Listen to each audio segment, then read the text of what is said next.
All right, ladies and gentlemen, welcome back to the channel. Today, we're going to be talking about the 3-1 Detroit Lions. Now, here's the thing. Don't let the 3-1 record fool you because Detroit actually has so much left in store. There's so much left in that tank. They're really ramping things up. It's just the tip of the iceberg, and to be quite honest with you, it's a really fat iceberg.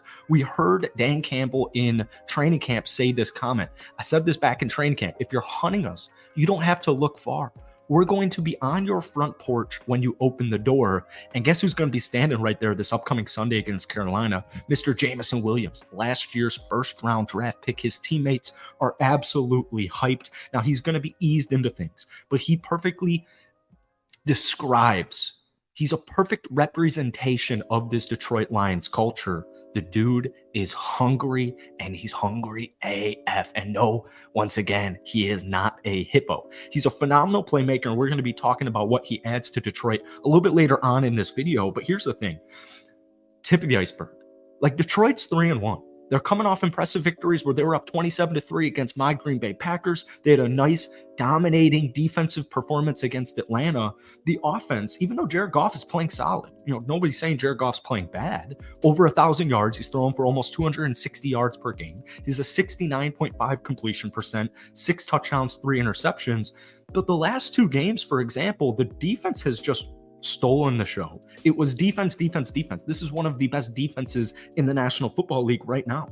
They're 4th in defensive yards allowed. They're 1st in the NFL in defensive rush. They're 2nd in opposing rush average. They're only giving up 3 yards per carry. This defense is completely different than they were last season. They're still only ranked 13th statistically, giving up 21 points a game, but their defense is the real freaking deal. And here's the thing offensively, which we'll talk about in just a second. If you guys enjoyed this video, be sure to hit that like button, hit that sub button for daily NFL content. Lions fans, I don't even need to give you the whole spiel. I love you guys so much. Seriously, you bless this channel. You changed my life. I love you guys so freaking much. If you could try and get this video to 250 likes, that would mean the absolute world to me. So, even with no Jameson Williams, even with Jared Goff, the last 2 games not really needing to do all that much, they're still putting up 386 yards per game. That's good for 8th in the NFL. In fact, they're putting up 27 points a game, which is also good for 8th in the NFL. And even though Jared Goff has not really needed to do much, he did a great job against Kansas City week 1. He did a phenomenal job week 2 against the Seattle Seahawks, although they did end up losing. They're 8th in passing yards. And now I have a healthy David Montgomery who just obliterated my cheeseheads, right? Just obliterated us. He's already got 5 rushing touchdowns on the season. Well, by the way, he's only played 3 games. And then you've got these rookies, guys like Jahmyr Gibbs, who are slowly but surely being implemented into your game plan. Now I also have Sam Laporta, who's emerging not only as one of the best rising young tight ends in the league, he's kind of becoming, I know we're a month into the season, so I am going to take it with a grain of salt, but I love what I see from Sam Laporta. I mean, he's looking like one of the more intriguing, enticing young players in the National Football League, let alone for rookies, let alone for rookie tight ends. The dude's just rock solid. I mean, he's literally been rock solid, and this hungry ass team brings in Jameson Williams because here's the thing. When we take a look at the Detroit Lions, and we've talked about this all off season, people were worried about their wide receiver depth. And I'm thinking to myself a couple of things. First off, I don't think Amon-Ra St. Brown is really covered or respected to the degree that Lions fans understand. I mean, so far through 4 games this season, 26 catches, 331 yards, 2 touchdowns. He's averaging 83 yards per game. He's a wide receiver 1, and he's a rising star wide receiver number 1. Outside of that, there were question marks with your 2 rookies in Sam Laporta and Jahmyr Gibbs, and then also some question marks with Jameson Williams. But what a lot of people don't kind of understand or appreciate is not only Josh Reynolds, but it's also Khalif Raymond. These guys have given you almost a combined 350 passing yard or receiving yards in the first 2 games of the season. And it's all these slow little things. Like, I don't need Jameson Williams to come out this season and be, even though he's not playing the whole season, be a 1,000-yard receiver. I have my already established star guy in Amon-Ra St. Brown, and I've got my rising star tight end in Sam Laporta.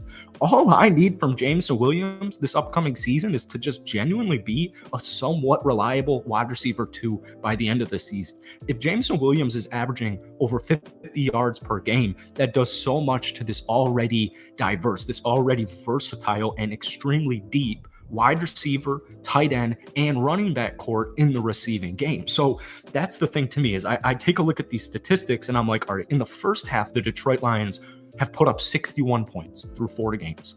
They've only allowed 27. In the second half, you've gone from 61 points in the first to just 45 points in the second half. Defensively, you allowed 27 in the first half. You allowed 56 in the second half. And here's the thing, Detroit's winning these football games, right? You're not coming from behind outside of one game. You were dominating Atlanta. That scoreboard doesn't really show you. Atlanta had nothing going offensively. My Green Bay Packers, we had 3 points in the first half.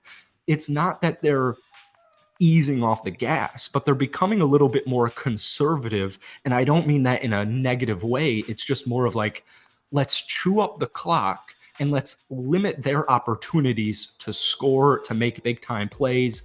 Let's just keep it clean. Let's win this football game. We don't need to go for it on fourth down. We don't need to be doing trick play after trick play. You still want creativity. You still want an unpredictable offense.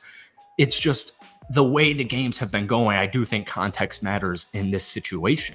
The third quarter, I was just reading a great article, I think on lionspride.com, and they were talking about, like the opening drives in the second half have just not gone Detroit's way. Starting it off week 1 with a 3-and-out. Week 2, 1 play, and it was a fumble. Weeks 3 and 4, a 3-and-out. So the first drive in these third quarters has not gone their way. They have 2 turnovers out of the 6 on the season in the third quarter. A good way to just describe it is an aggressive first half where they make their mark. They establish not only a lead, but they establish like a double-digit lead. And you're just able to run a more conservative second quarter. So that's what's so terrifying. And we've talked about it all season about this Detroit Lions team, because it's like when we dive into it and we use this context of how these games are going, and we look at the offensive statistics and we look at the defensive statistics. I mean, I know a lot of Lions fans. I have so much family in the Detroit area. As you guys know, or if you've listened to this channel, I used to live in my family from Northville, used to go to Northville all the time, used to reside there. So I'm so happy for the Detroit Lions, and I'm not trying to blow hot air or however that saying goes. Like, no, this team is the real deal. And they're 3-1 right now, and they've taken down, I don't care what people have to say, Green Bay's got a good defense. Atlanta has up until that point, they were undefeated, and they embarrassed them 20-6. Seattle's a good football team. Took down the Super Bowl champions week 1 on the road, the first game of the NFL season. Like, no, it's not perfect. It wasn't supposed to be perfect.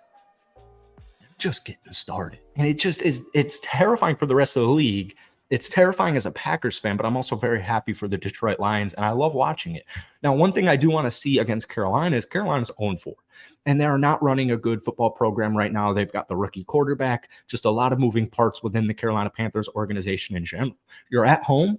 I don't need a blowout, but I would love to see a blowout. I'd love to see an offensive and defensive domination game heading into week 6 and for the rest of the 66, the second third of the season. So let me know your guys' confidence level on this Detroit Lions team. Anything you guys have to say. I love reading your guys' comments. Love interacting with you guys. If you enjoyed it, hit that like button, hit that sub button, and I will just float this out there. If you guys want to follow me on Instagram or Twitter, I am talking football all the freaking time. Those links are in the bio. But thank you guys so much for watching. Great rest of your day, and be prepared for a Sunday night video of a Lions victory recap.